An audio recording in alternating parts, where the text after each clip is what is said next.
when you finish your MA, you can either do a presentation or a paper.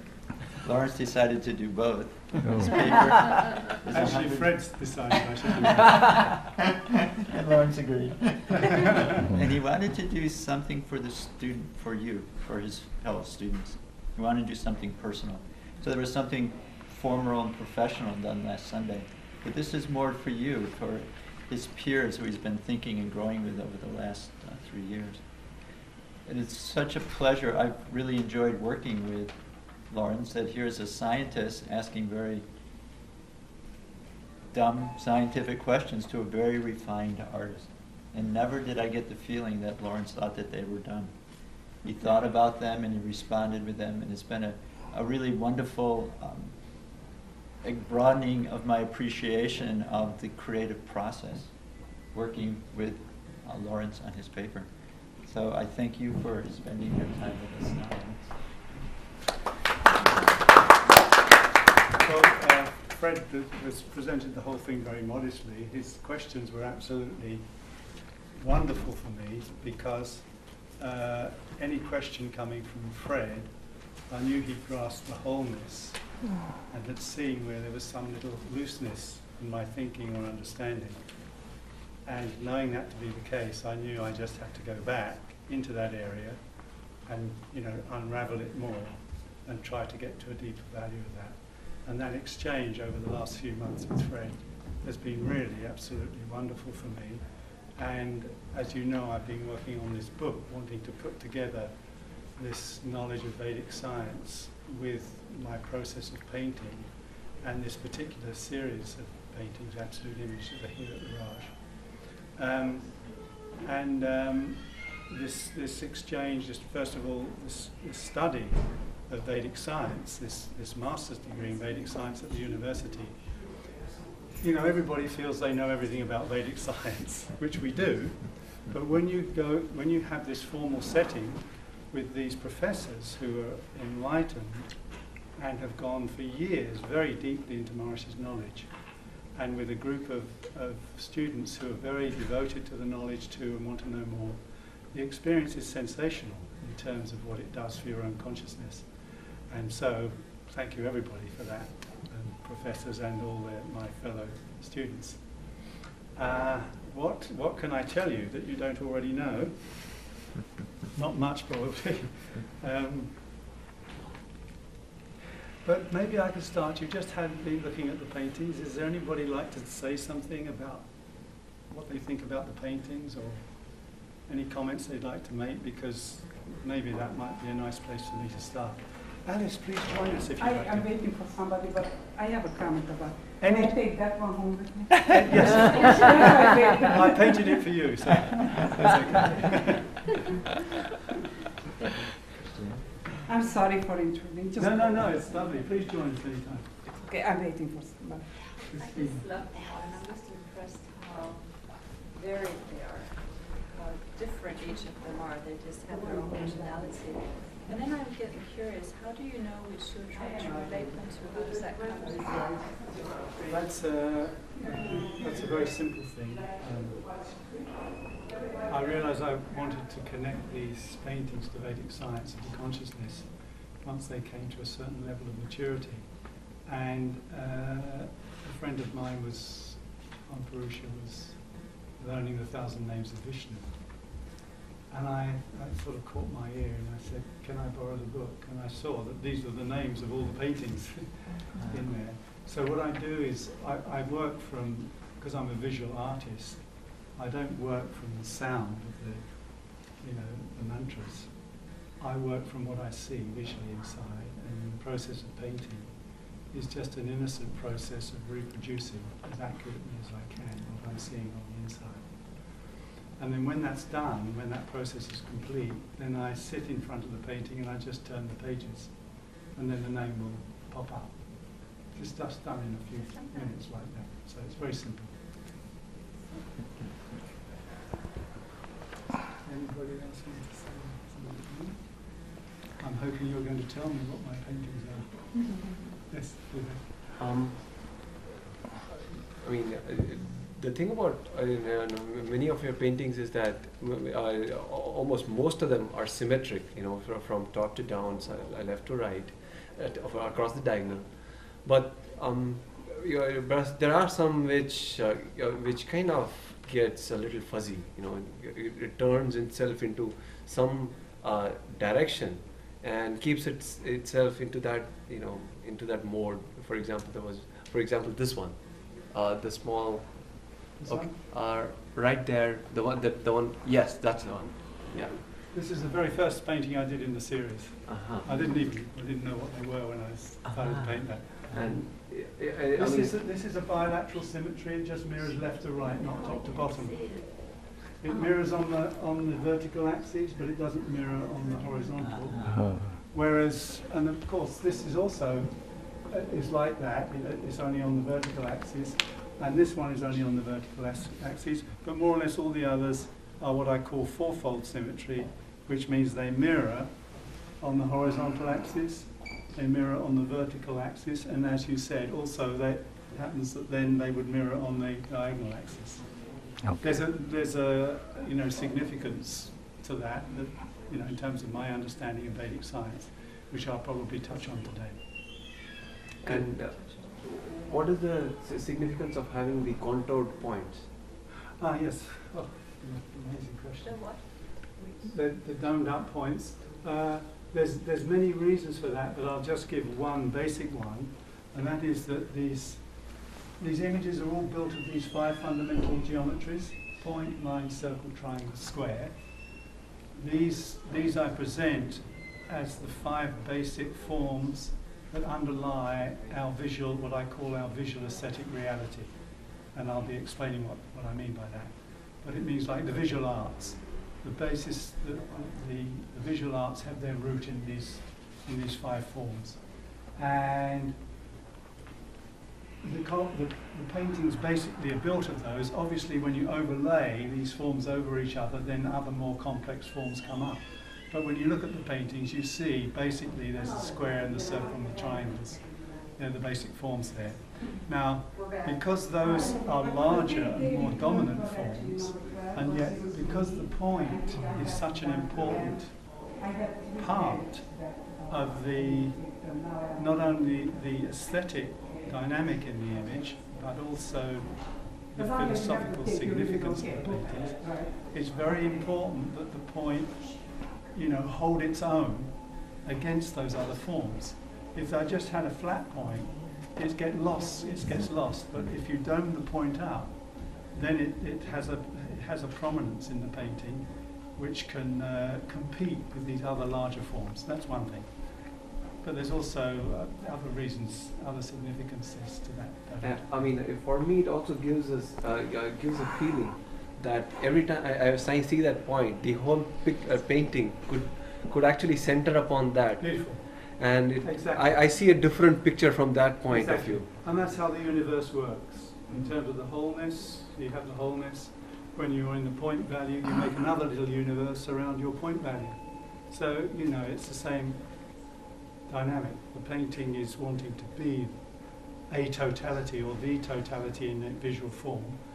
And that's a perfect symmetry. It's a supersymmetry, the way quantum physics describes it. It's a perfectly balanced and integrated wholeness of all possible complementary and opposing values. That's what this unified totality is. It's a perfect symmetry.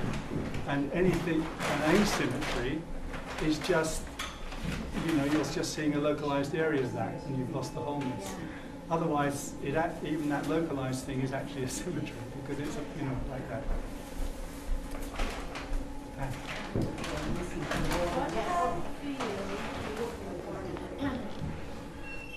What I feel when I look at your paintings is I stand in awe in front of them, because I think that you have created something very, very profound from the absolute. You have cognized laws of nature which as yet we probably don't understand all the things in your paintings. But I feel a great awe, and I feel that each one is, as you say, totally different from the others. And I think in the future, when we are all in Brahma consciousness and can see the mathematics of the structure of the universe, we will suddenly say, but Lawrence painted those 200 years ago. So I congratulate you. I think they're wonderful. And each one is does something to the heart, you know. So that's what I wanted to say. It's a lovely thought. We all hope we're here in 200 years. Enjoy it. Anything else anybody want to say? Yes. Before I go on with my observation of one of your paintings, we talk about symmetrical components. I think Robert knows about it also. Symmetrical components. It's even the asymmetry of a generator, for example. When there is a fault, it turns out that it becomes unsymmetrical. But to solve the problem, they use symmetrical components. Beautiful. Anyway, that's one practical thing. Yeah. But I think you are describing God, how God created, God's creation through symmetry. Anyway, that's what I feel. And one of your paintings, I can see some energy flowing out from that madhuchandas. It's a flow. But that flow, even very smooth, it's very strong. It creates everything. It creates all the structures. That's what I feel when I look at your painting.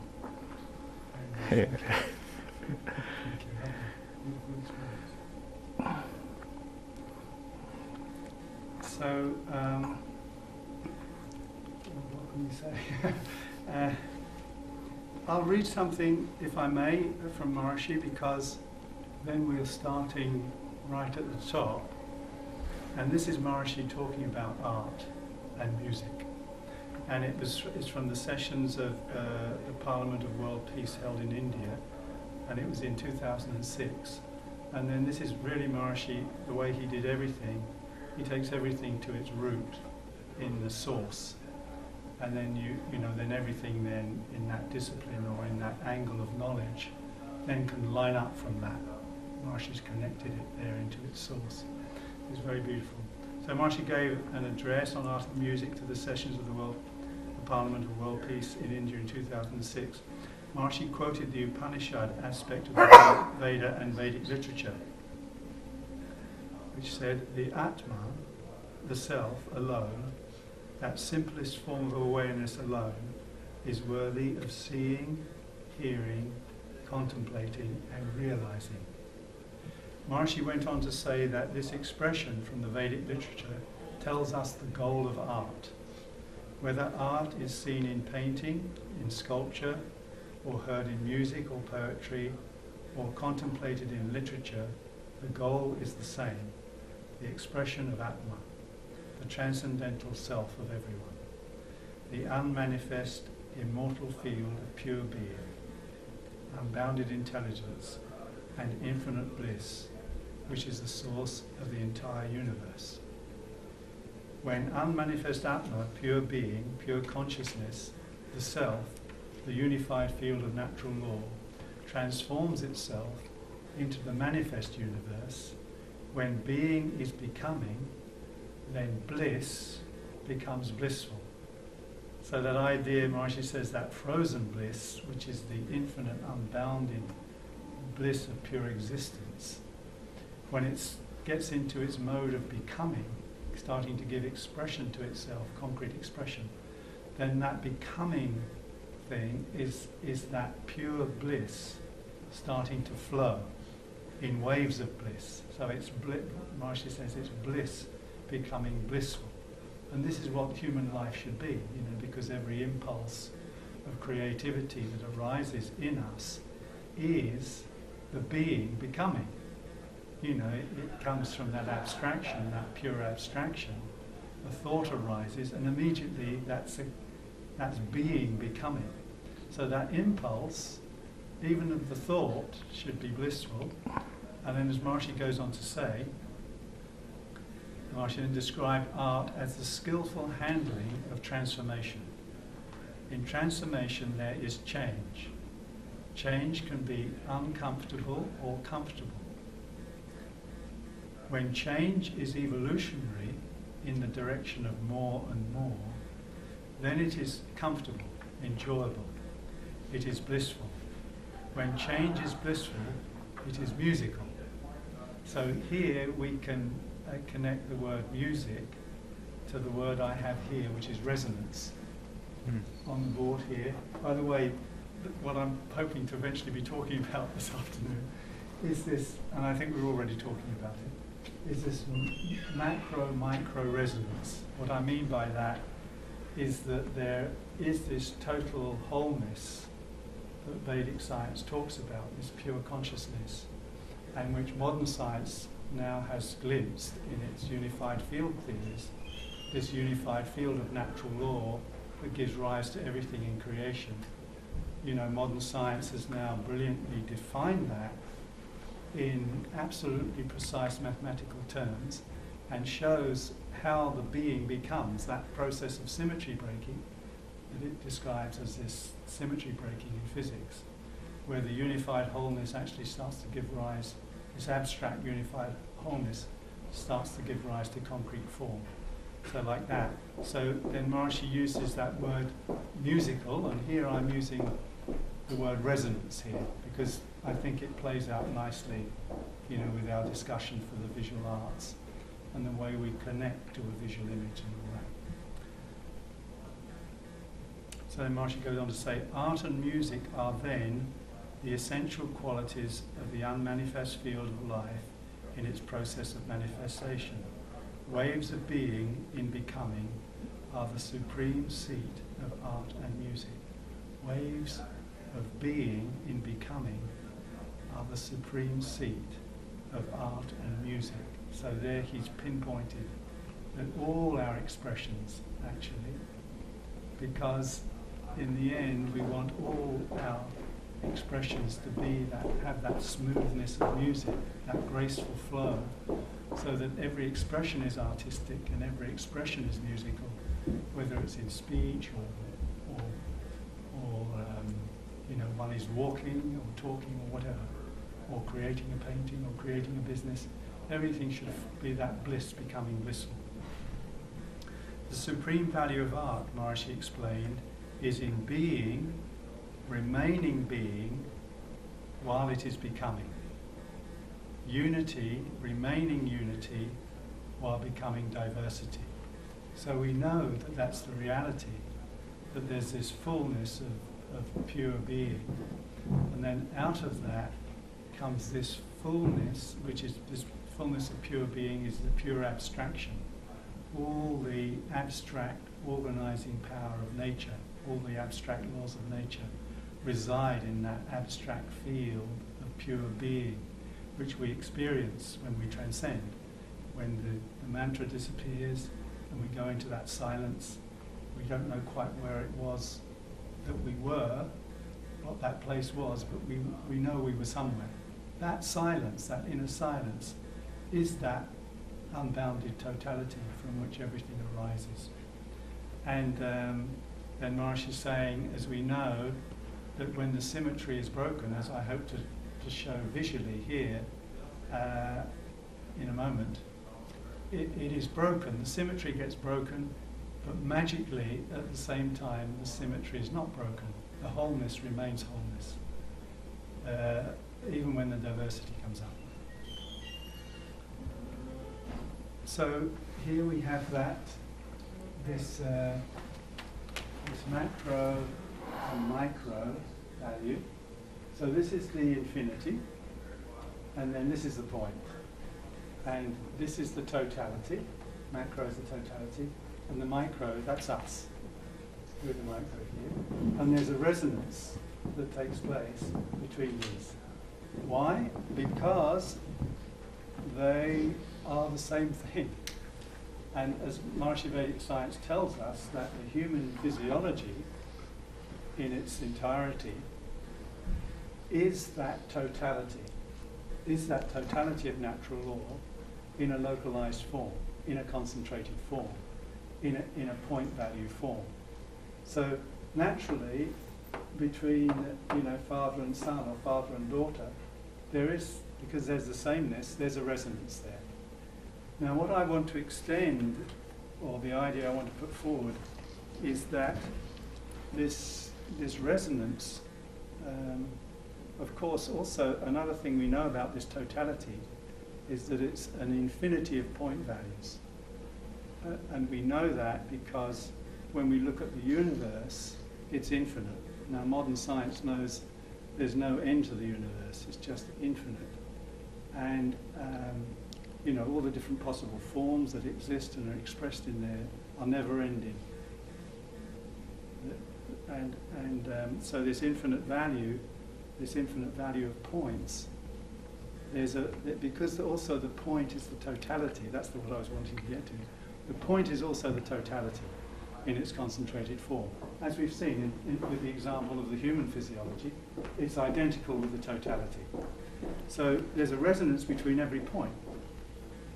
So I'm also wanting to show that in all the disciplines of art, whatever the structure is, and the one we'll be focusing on today is painting, because that's my field, that there's a potential there for creating a resonance within those expressions, those material expressions, artistic expressions, that there can be a resonance that matches with the resonance of the totality.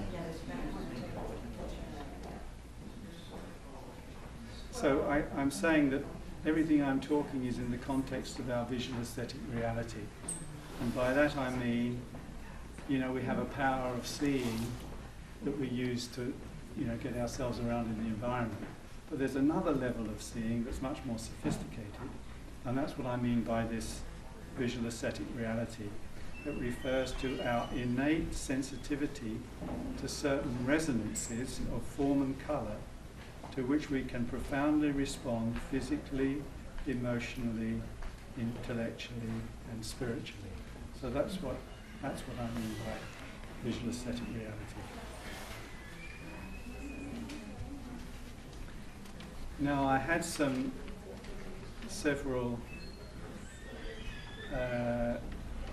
kind of viewer responses which I was going to read out to you, but the viewer responses I had today were so good I don't think I need to do that. I could perhaps read one here at the end. The absolute image painting enlivened the experience of a very deep and unbounded level of my own awareness, clear and translucent, and three-dimensional. At that moment, I felt as though I had almost 360-degree vision. In 50 years as an art lover, I have never known a work transform my consciousness as powerfully as that image did at that moment. It was very beautiful, unique, and memorable experience. Now, these many people have told me similar experiences.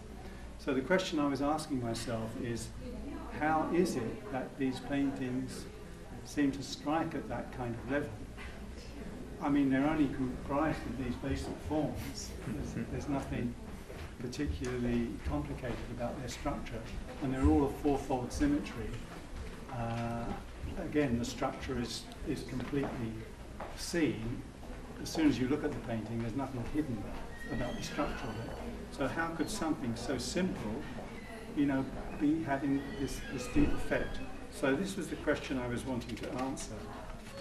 And the way I was explaining it to myself is this idea of resonance between the macro and the micro going on in the medium of expression itself.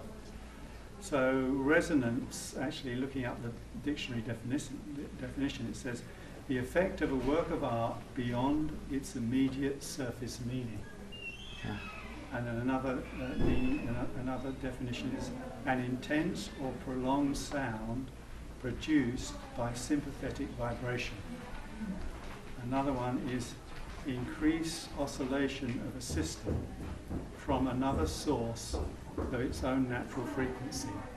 So again, these are lovely ways of describing how these resonances work together.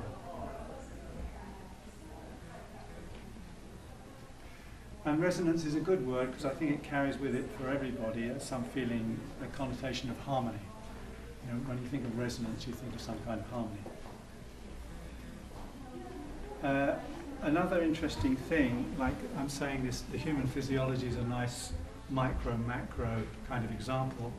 But it's very interesting that Lord Krishna in the Bhagavad Gita chapter 10, he talks about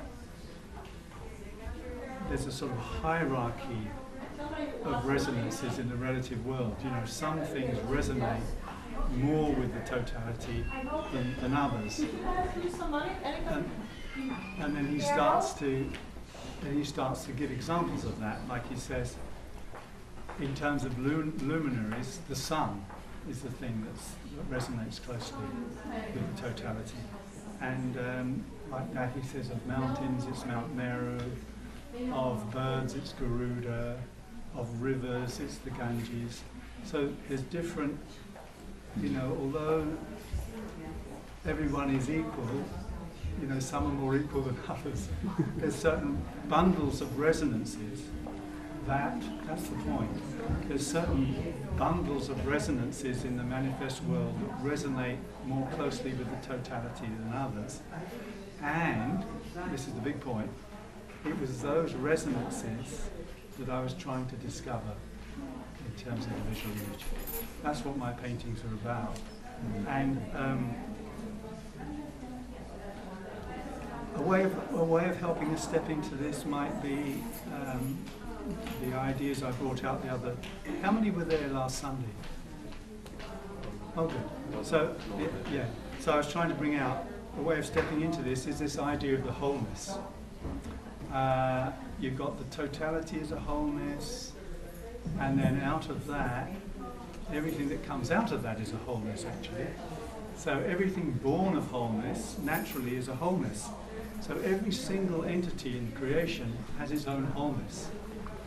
And what is interesting about that, because we know the idea that the point is also the infinity, as Maharishi says, and Vedic and modern science tells us the same thing, that the point is also, that the totality is contained in every point. That's the structure of the unified field, the miraculous structure of it. But there's a fully expanded wholeness, and that's an infinity of point values, but in every point the totality is located. And so this idea of wholeness, then it came to me that we've got the big wholeness and then we've got these localized wholenesses. But the point is that they're a wholeness, and one wholeness is as good as another wholeness. So in other words, whatever is going on in the totality, if we take this as a painter, you see, I take this to be a wholeness. This is my canvas that I'm working on. And it's a field of all possibilities. If you look through any art book, you'll see an infinite variety of images, which immediately you can understand that the potential of the medium is that it can give expression to every possible nuance of human thought and feeling. When you look at all the images that have come on to us from thousands of years ago, and all the different qualities they have, then you begin to see, and then you ask the question, hey, this is just a flat white thing. Where is the secret of its power to be able to, like the universe itself, create all this infinite values of thought and feeling and understanding on its surface? So these are the kinds of questions that this series of paintings were like making me dive into, because I wanted to know the answer to these questions. So what can we say about this? So first of all, it's a wholeness, and then this thought that one wholeness is as good as another. So in other words, whatever we could discover that's hidden inside this thing, whatever's going on in there, it must also be going on in the totality. So if we can locate dynamics here, then they'll be identical to the dynamics in the totality. So this is my baseline for thinking, for starting the discussion about a macro-micro resonance within this medium of expression. Does that kind of make sense? Any questions on that? Just this idea of the wholeness, and a wholeness is a wholeness, so, you know, whatever's going on in the big wholeness, will also be going on in the localized selves. And modern science tells us that, and Vedic science tells us that that is also the reality. So, gosh, where to go now? And Lawrence, Mhm. the minute you put a dot on that white canvas, then what happens? That was my next cue, thank you. You tuned in perfectly. So if we start to think in terms of consciousness, because we know everything is consciousness, everything comes from that wholeness of consciousness, and as Maharishi says, consciousness is the basic constituent of the universe. So whatever we see, even though it seems to have a solid thing, and quantum physics says, oh, it goes down to the molecules and then the, atomic particles and so on, subtle, the quarks. And then you come, actually, this is just the unified field, which Maharishi Vedic Science equates with consciousness. So everything is just consciousness. So if we look at this as consciousness, and we maintain the thought, I'd like you all to actually become artists now with me, and you're working with me on this in this visual medium. So stop thinking like scientists, or whatever you are, start thinking like a painter. Now how do we discover in here these cosmic dynamics, and then how do we actualize them? How do we actualize them? Why do we need to actualize them? Because when you're an artist, you have to, your job is to give concrete expression to your inner abstract sensations. That's what an artist does. He has these inner abstract sensations of thoughts or feelings or desires or whatever, and then through music or painting or dance, he gives concrete, or he or she gives concrete expression to those inner sensations. And why? It's because it's their nature to do that. But the joy is that by giving concrete form to them, they can share those sensations with the larger community. And if those sensations are in harmony with natural law, then the joy is that they'll help bring that collective value into greater harmony with natural law. And that is the highest goal of art, to create works that resonate with that wholeness, enliven that wholeness in the larger community. That's the highest goal of art, as I see it. Well, the painter Turner said that the painting is not nearly as amazing as the conception of it. So at the point that you start, you have this aha, I want to do this. That must be when the consciousness manifests, and that is the bliss becoming blissful. The thing is that he just needed to go on painting more to close that gap between the inner experience and the outer expression of it. Because I think there's no limit to that, closing that gap. And that's what that's what all of us are trying to do, where it would come to is that you have the inner conception and then you just breathe onto the canvas and the whole thing comes out in its perfection. But until we get to that level of the cities, to that level of perfection, then we have to go, it takes us a few weeks or months to So you're saying that the painting then is the fulfillment of that, and that is, it's necessary to... For the artist. The artist is in his structure that he needs to make that concrete form. I mean, the reason I do it is because I want to see what that thing I'm feeling on the inside actually looks like, in concrete form. I want to see that. Secondary joy is that then your friends can look at it and you can come together and talk about it. So, but the basic thing is that the artist, that's what you call an artist, somebody who likes to make those seeds manifest. And everybody's doing these, is an artist in their way, whether you're creating a business or you're creating a home or whatever you're doing, it's that bliss becoming blissful, within that structure of expression.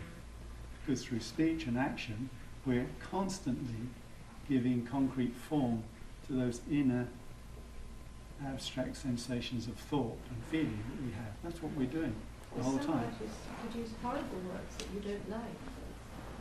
The range is all possibilities. The universe is all possibilities. And you know, some people get their bliss from doing those things.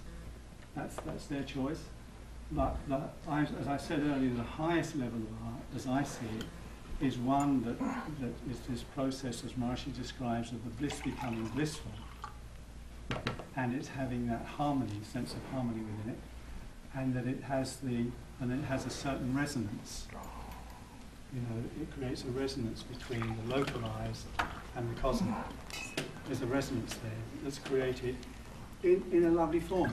Now, what I love about painting, and I'm hoping to be able to spend after I've done this Vedic science thing here, spend a little more time painting, because what's lovely about all the time it takes to talk even a fraction of the thing, in words, what's lovely is the painting's got the whole thing there, the whole story is there, and it gives it to you in an instant. And in that's the magical thing about painting that I bring out. I'll come back to our point in infinity in a moment. But that's what I love, and I brought out about the discipline of painting, is that unlike any other kind of artistic expression, it is free of time and motion, because you get the wholeness of its material content instantaneously. The wholeness of its content instantaneously. Dance and poetry and film and music and architecture and sculpture, they need some kind of motion or a process of time to unfold their material reality. But with painting, it's already hanging there between the abstract transcendent and the full volumetric universe. It's hanging in the gap between. This is what's magical about it, and why we feel it's a beautiful medium to support this expression of the absolute.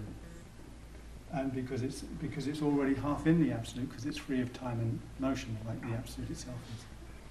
And it delivers the wholeness of itself instantaneously. So now, coming back to this thing, yes, thinking of this in terms of consciousness, this is an infinity now. This is an infinity because when I'm talking about the arena of easel painting,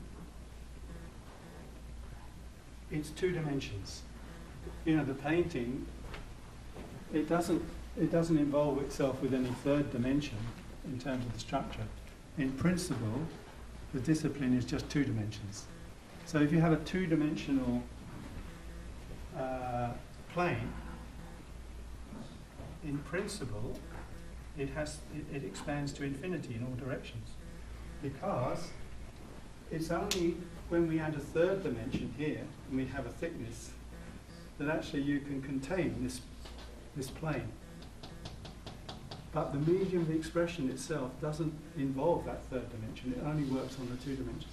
So it was a lovely experience, aha experience for me, when I realized that the arena is already infinite, because it's just two dimensions, you know, in terms of the structure, in principle. Now, the thing is that also we know, we can look at it in terms of consciousness. This value that we're looking at now of the medium is that level of pure knowingness, which is the pure abstraction aspect of Brahman, or the totality, or the unified field of natural law. It's just the pure knowingness. It doesn't know anything. It's just the potential to know. So Maharishi calls it just pure knowingness. So in that state of pure knowingness, it doesn't know anything. So what do we have? This white arena going to infinity in all directions, and it doesn't even know that it's white. It's just being whiteness. I don't know if that makes sense. It's just being this pure whiteness, but without even knowing it's pure whiteness. Now, how does knowingness begin knowing something? Well, Maharishi explains it. I hope we can describe this properly. That there's this process, and it's this symmetry breaking, that this infinity collapses to a point. And then, of course, we know that that point then value expands to infinity. And then that expansion and contraction from point to infinity is the structure of the unified field. Quantum physics describes it in the same way. And what makes that expansion and contraction invincible and totally magical is that it's going on at infinite frequency. But we'll come to that later. But initially we got the symmetry breaking where this infinity collapses to a point.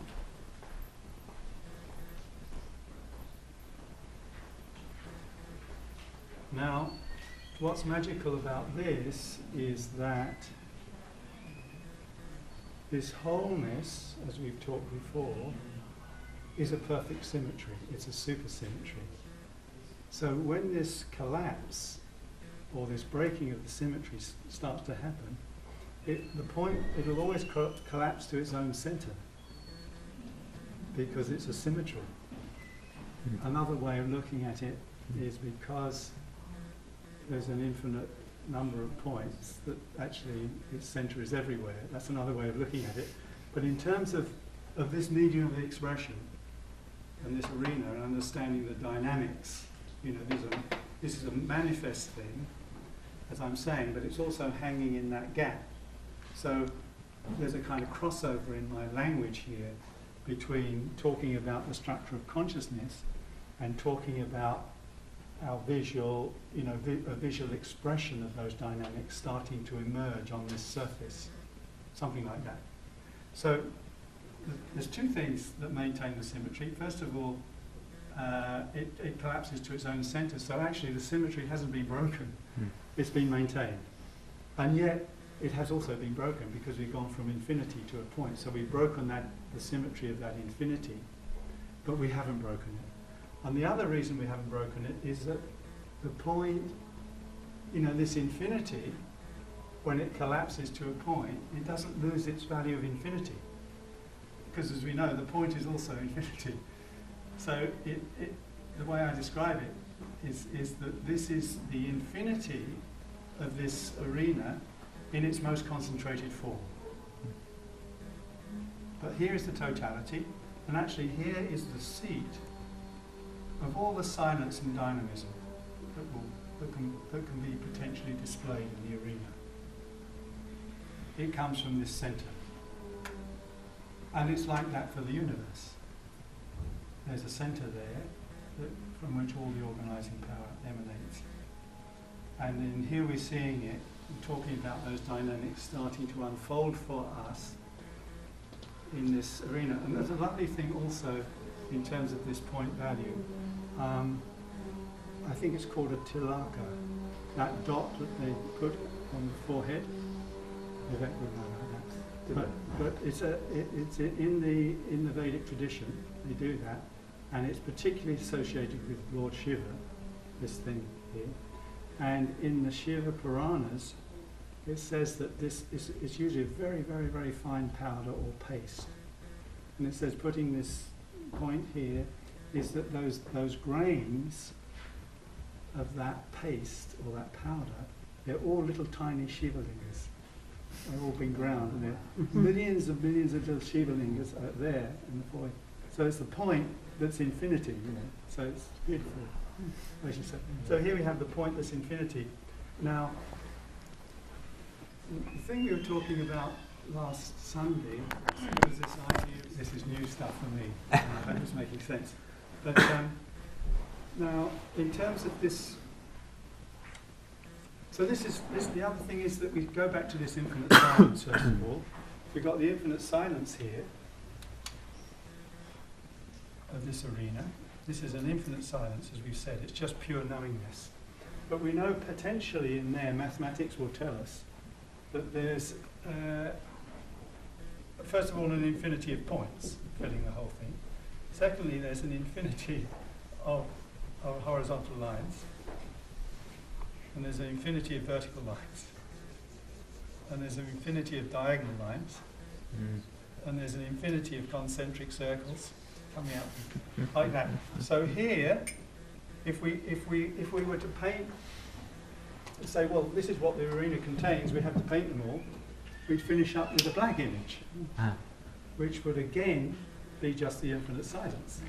So that, because we know if we want to create an absolute image, it has to give us both silence and dynamism at the same time. So you can see that somewhere, the absolute image has to hang somewhere between this and this. Did that make sense? Yes. Yeah.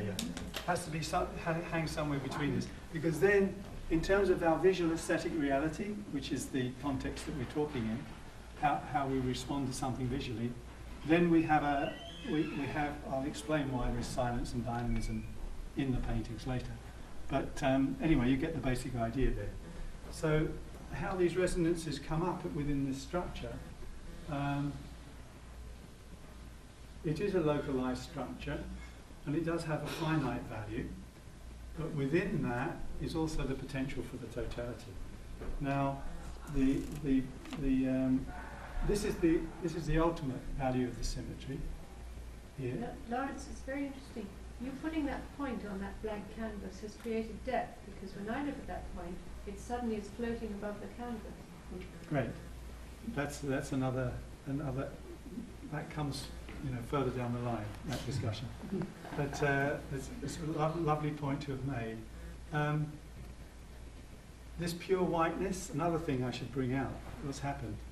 We start with the pure whiteness, this is just pure knowingness. So how does it begin to know itself? It collapses to the point.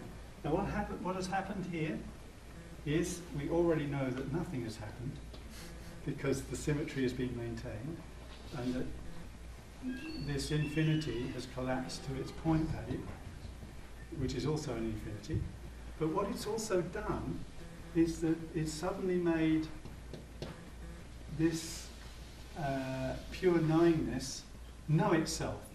Now it knows, in comparison to this, that it's a whiteness. And here's a blueness here, or whatever colour it might be. And then you see it becomes conscious of its own nature. And that because this is a singularity, the whiteness becomes conscious of its infinity. So there's a mutual dance going on here. It's this infinite arena that supports the singularity and makes the reality of that. But it's also the point that reveals the nature of the infinity to itself. Did that make any sense? Maybe you've already been through all this. Anyway, it's exciting for me.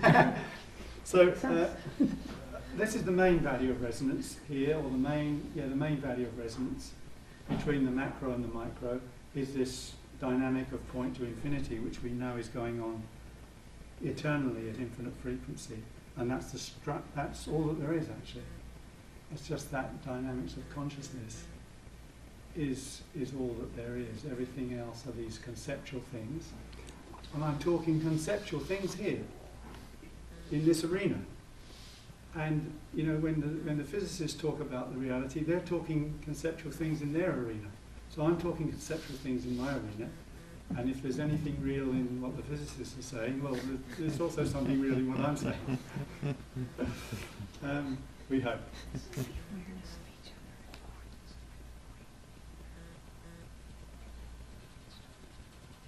So there's so much, you could spend a whole, whatever it is, lifetime almost, talking about what this is and what it does in the arena, because there's just no end to that discussion. But to just start with some simple things,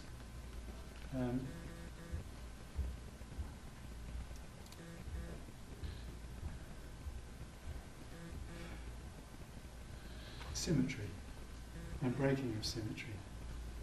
There's as we say, there's an infinity of horizontal lines here, and we've suggested that from symmetry we get a hierarchy. So some lines will naturally. Thank you for the water. No problem, no problem.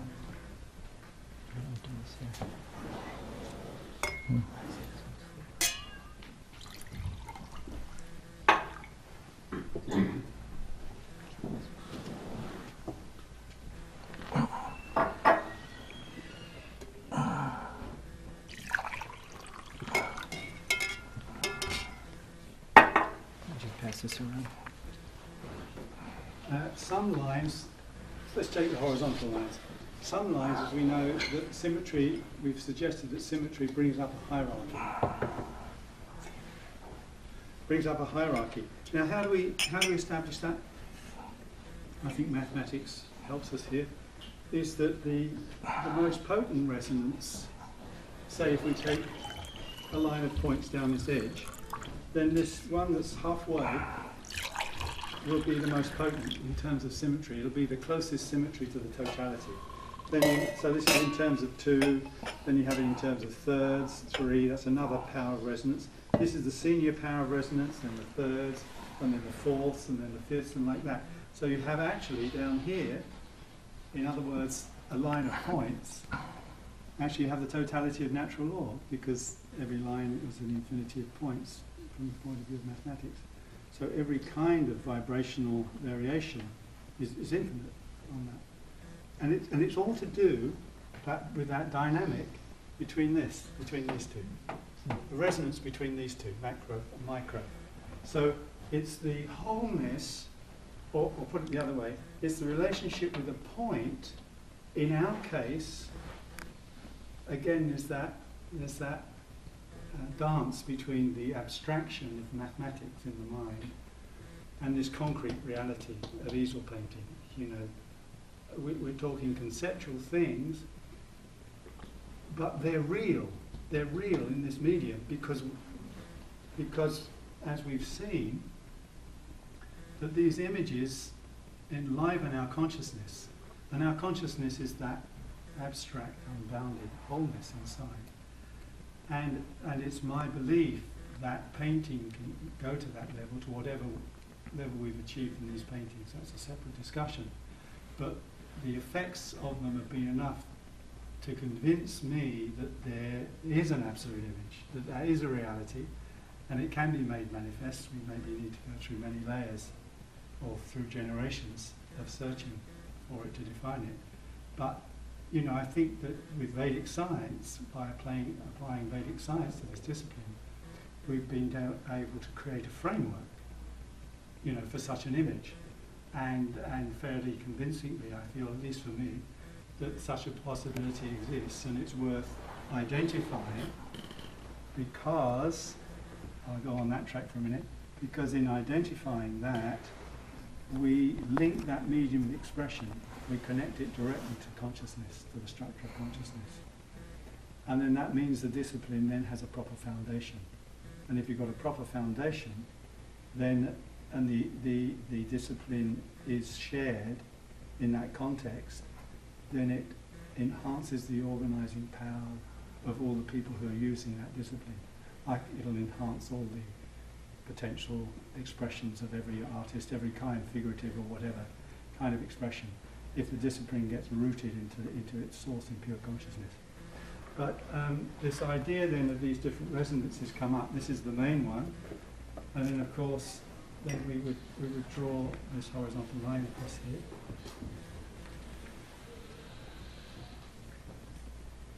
And then again, through resonance of symmetry, these are going to be talking to each other. You know, the light talks with light. You know.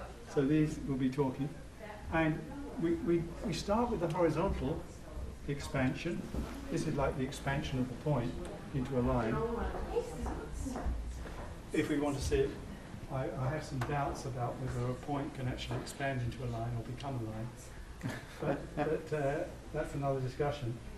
But anyway, this reality of the line, in the first we express the horizontal because in this medium of expression, this is a value of repose, of silence. So this is again the infinite silence, hasn't been broken, and yet we've got all these three now talking to each other. Now as soon as this comes up, then its complement is automatically there, so the vertical automatically comes up to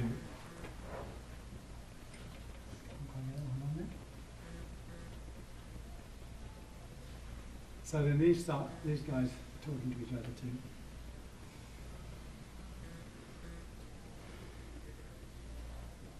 And again, in terms of this arena,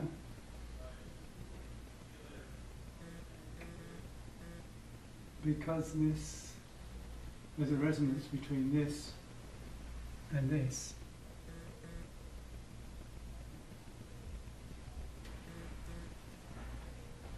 And then again, these guys will be talking to each other. And then the same here. So there's all these resonances coming up, hierarchical values of resonance. But these are the primary ones. The primary ones, we were trying to locate the primaries upon which all the others will rest. So this tells us basically about this square. And of course there's a reason that the absolute image is in the square, but I won't go there today, because it's also an absolutely wonderful area to discuss. But I'll say a little bit about that. Out of all the possible rectangular forms, the square gives us the largest area with the shortest circumference. So it's the most compact value of space that exists in terms of rectangular forms. Now the circle, which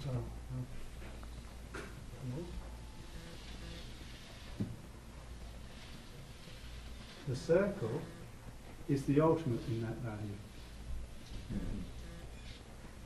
Out of all possible forms that exist, you know, if we're thinking of on a two-dimensional plane for the moment, I don't know if it works for us here, maybe it does in two dimensions. But in terms of our two-dimensional arena, out of all the possible shapes that can be created as a closed form, the circle has the largest area with the shortest diameter. And as I say, in terms of rectangular forms, the square has that value. It gives us the most compact expression of space by being the largest area with the shortest circumference. Things to support it, but on my charts here, I've shown these things, abstract principles of form. Now the circle we connect with Rishi, the Devata with triangle, and the Chandas with square. So that, again, as the basis of the visual arts, I'm suggesting that these 5 forms are the basic organising power of the whole of the visual arts, and that they have their relations, relations to the dynamics in Vedic science as Maharishi describes it. And as we know, this Rishi means the knower. You've got pure knowingness, and then within that structure, as Maharishi says, it's the 3-in-1 structure. Samhita is the wholeness, and within that wholeness is the knower, and the process of knowing, and the known. And in that abstract level, as we know, it's consciousness knowing itself. And this is what we see, this is what we were talking about when this collapse comes. Then this consciousness, this pure field of consciousness starts to know itself. And so it becomes, it is the knower, and it is the process of knowing, and it itself is its own object of knowledge. So that's that unified value at the basis of creation, which is this all-pervading structure of consciousness that organizes everything. Does Vastu Shastra say to have the same rules, the same knowledge? Say it again. Vastu Shastra, does it have the same knowledge? Because it has the same square, triangle. I don't know if it talks about that. Probably must do. It's talking about mainly about the point and the line, and then the circle, I think. But this, for me, and I know they use this amazingly. I saw that they use this structure in sculpture that I've just drawn here, and somehow it's related to laying out a structure. But what's interesting is that I'm suggesting the square is the basis of our visual aesthetic reality in terms of painting, but also in Stapatya Ved, the square is the basis of everything, because they have this Vastu Purusha Mandala, which is a set of whatever it is, 64 squares, and that's laid flat. And then out of all the organising, every square has a different value of organising power, and all the different devatas sitting in the squares. And then from that organising power, then the three-dimensional structure comes up. But with absolute image, another very important thing is that it has to be laid flat with stuff up your bay, because you're building up from the ground, from your what's it called? Foundation. Foundation. Building up from your foundation, this three-dimensional structure. But what's interesting here, another magical thing about the square, is that with painting, the square is not laid flat, because you get a different relationship with it. Actually, you can't get away from that slight perspective thing of a distortion of the square when it's laid flat. And when you notice with architecture, actually, it's only conceptual, the fact that a wall is a rectangle or a square, because usually it's too big, you get these distortions of perspective. You don't ever actually see it. But with painting, because the square is oriented perpendicularly to the viewer, then you get the wholeness of the square. And the absolute image, the size of it, the reason it's 36 by 36, is that it creates a balance between you being able to take in the wholeness of the square without any peripheral vision fading away or without any distortions of perspective. So this magical power of the square gets very powerfully delivered into your consciousness from this medium. And the other magical thing about it is that, as Raimondo said, this idea of the structure being God, which is a very nice thing that he said, that this, as we know, this structure of the totality is at the same time infinite silence and infinite dynamism. In fact, on that level of pure abstraction, the silence is dynamism. The stillness, the absolute stillness, is infinite stillness, is also infinite dynamism. And I said this the other night, which we can enjoy, but it's just Maharishi's analogy. One way of thinking about that is if you draw this straight line, you can see this horizon line. You can see that that's like the ocean. The waves have settled down, and it's just a flat stillness. It's that state of perfect rest. And but if you draw a wavy line to show dynamism, the waves, then that's a contrast with this silence of the line. But if you increase the dynamism in the line, then the waves will increase. There are more and more waves. And if you increase the number of waves to an infinite number, it's infinite dynamism, then the line becomes straight, a pure straight line. So then together, then this is one way of understanding how, in that invincible structure of the totality of natural law, which is eternal and goes on forever, and as we know from quantum physics, it's throwing out these universes, an infinite number of universes continually. What was it John said? He said something like, John Hagelin, 10 to the 156 universes being created in every cubic centimetre of space every second. So that's the infinite dynamism of this infinite silence of the totality. Lawrence, what would make you say that the square is Chanda? Oh yeah, sure. Yeah. Yes, this is a lovely thing, because when we're dealing with painting, as I said, it's not like mathematics, it's not an abstract plane consciousness. You've got to deliver the goods in a concrete form.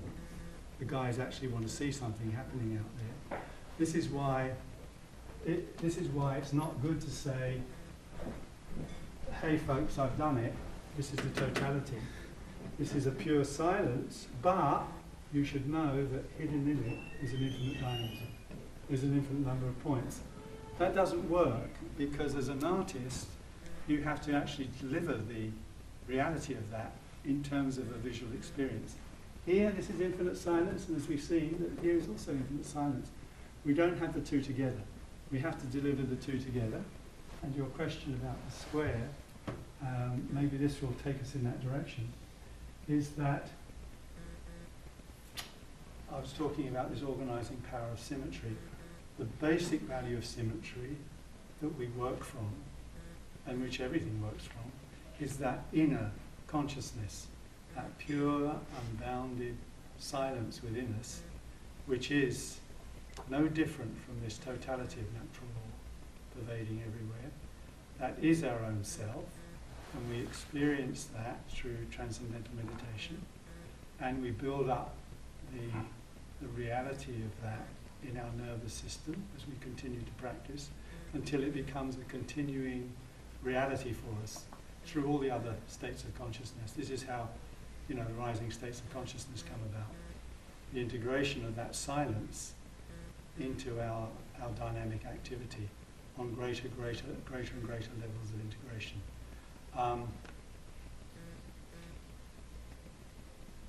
Yes, so here we have this, I was going to talk about this, that's the inner value of symmetry. The outer value of symmetry, in terms of how we negotiate with the outer world, I brought out in my talk last Sunday, that I bring that down to the horizontal and the vertical. We have built into our awareness, as we're growing, as beings growing up, we learn to navigate the environment based on those two. If some, innately we know something is horizontal, or innately we know from our own verticality, we measure everything we experience, like visually, in relation to those two things, and they're a perfect symmetry. Infinite silence with infinite dynamism. We've got the wholeness there, and we use that symmetry to negotiate everything, and we bring that symmetry to painting. When we look at a painting, it's how that image is pressing against that symmetry. If it's a balanced asymmetry, like most images are, then that asymmetry will be pressing or tickling our inner symmetry in a way that makes that start to bubble with bliss, or we get some sensation of pleasure or some fulfillment, some abstract sense of fulfillment from interacting with that image. But here with absolute image, we're trying to get to the transcendental level of that in the medium and directly define or directly give expression to the ground state of our visual reality. This ground state, the very foundation, which is a pure symmetry. Hello, Lawrence. I have just a comment. Nature, in nature, actually, it's symmetry. You have abstracted symmetry. Even falling, we think it as a straight line going down, going somewhere as something horizontal. I think it's a very abstraction of nature itself. Because we can feel that falling down, you never fall swinging up or what art. It's always straight down. Horizontal, we go there, it's always horizontal. The diagonal, maybe slits, being here, cutting. I think it's the symmetry in nature also. You can see that. That's right. I would agree with you that everything is, because consciousness itself is a weight to that, and we are a product of that field of consciousness. That's why we so we're structured in the same way. That's because of nature. And because this manifest things comes up with tables and things, you've got to be able to move through that without breaking your leg. The chandas are the square. This innate thing is structured deep in our consciousness, and it relates, we can see that it relates to our outer world and the practicality of the way it does that. But we can also see that there's a source there in terms of this infinite silence and infinite dynamism in our consciousness too. And because we're dealing with visual expression, as I say, everything I'm talking is not physics and it's not mathematics. I'm talking our visual aesthetic reality, which has its own laws. Physics has its own laws. You can only say things like this, and you have to say them this way, and you use these symbols. So there's a language that's been built. This also has a language which has its own rules and laws. This arena, dictates its own laws, and an artist working in this arena has to be familiar with them. What we're trying to do or what I feel is happening with Vedic science, when you apply Vedic science to the medium, it starts to reveal to you, what the actual underlying dynamics and potentials are hidden within the medium itself. And this is what's always been more fascinating for me, not what all the painters have done through the centuries, but what the medium itself is, not what's been painted on it, but going underneath the paint and saying, well, what is this thing? Why can it do all those things? So this is what my series of paintings is about. But to come to Suzanne's question, is what's lovely about the square and chandas is that we've established this vertical and horizontal and vertical, as a way that we measure whatever it is we're confronted with. We use that as a measure. It's both in terms of our inner, of course we've got silence and dynamism and balance and imbalance in emotion or in concept. So if a concept comes out or emotional, we're always balancing those things, trying to maintain equilibrium. So it's not only in terms of our concrete environment, but there's this balancing factor going on, vertical and horizontal, silence and dynamism, going on in all our different layers, from the physical to the senses, to the mind, to the intellect, to the ego, and then to the transcendent self. All those are symmetries that need to be aligned and balanced. And our life is a process of expanding while maintaining balance. You've got to get from here, you're the tightrope walker, you've got to get from here to the other end of the tightrope. So you've got to make that progress, but you don't want to fall off. So, you have to maintain. If we go out too far out of balance emotionally, then our path of evolution gets disrupted. That flow that nature has designed us to take. We all have a destiny that we have to unfold and bring it to fulfillment. Gets disrupted. So if there's any imbalance emotionally or intellectually, or if we get ill, that's losing the symmetry of our physical structure, you could say. There's an imbalance come up there, and that has to be dealt with, and meanwhile it can be a block to one's progress.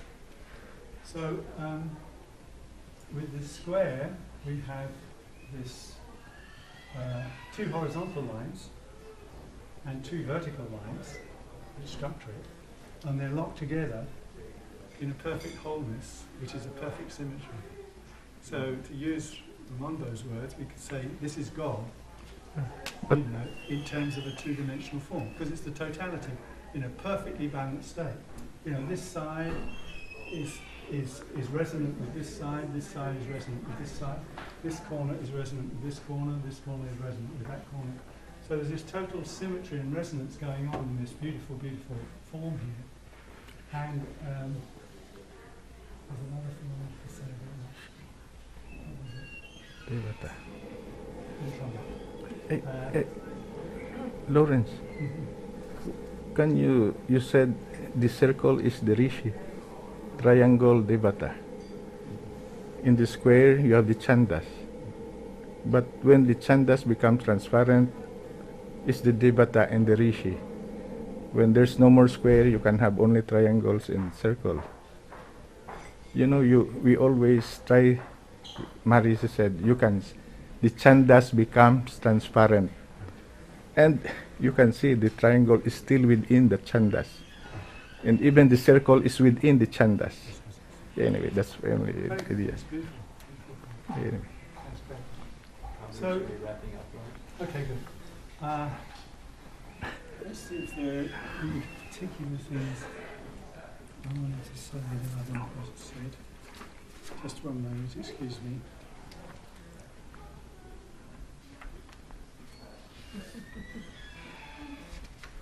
Oh, I think we've covered quite a lot today.